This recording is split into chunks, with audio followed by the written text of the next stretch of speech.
All right, so today was an amazing session. I did some handstand push-up work, and just like I did yesterday, I trained concentrics. So I started in a headstand, and because the usual headstand to push up against the wall is by now a little bit too easy for me, for 3 reps I elevated and I'm on the box, and that worked really well.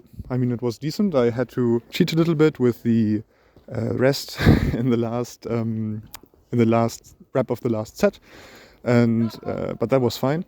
But what I was really amazed with is like a few weeks ago, a few months ago, I tried to train like crow to handstand or crow to handstand push-up, and that was extremely hard on my shoulders.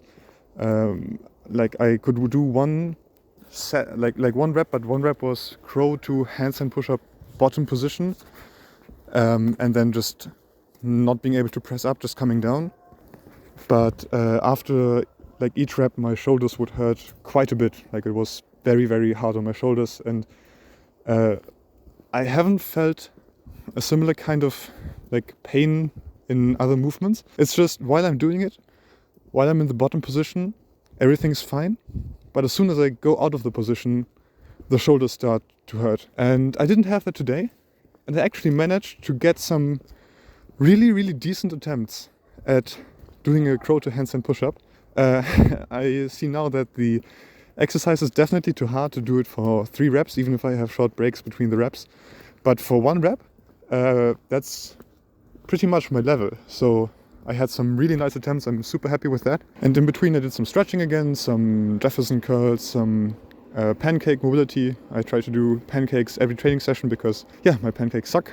And in the end I also did some normal handstands because, yeah, that's the goal, right? To do handstands every day. So even though I feel like technically the handstand push-up work is handstand work, it is related to the handstand practice, I wanted to get in some holds as well. And yeah, that's also, I feel like maybe a good idea to do it at the end of the session because I'm already exhausted from the pushing work.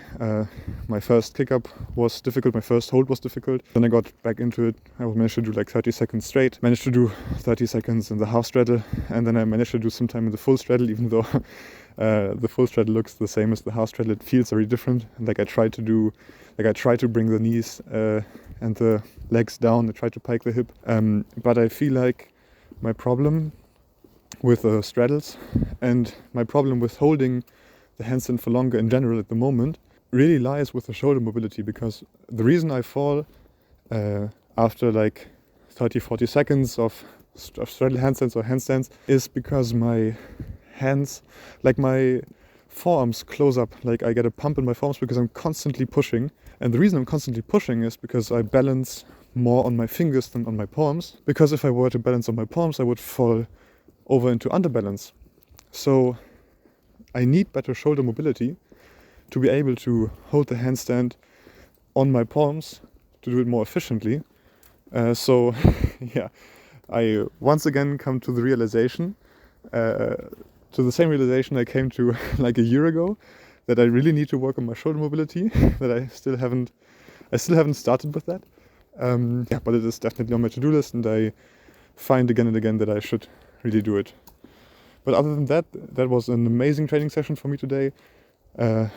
Really starting the year off with a super positive experience. I expected a big loss in strength and difficulties coming back into it, but instead I was able to recover immediately my level from before the breaks. I even increased the weight, and I got some movements down that I struggled with 2 months ago. So the crow to handstand is still not there. I haven't been able to do a crow to handstand and hold the handstand, but I feel like it's now actually really possible. So yes, amazing session.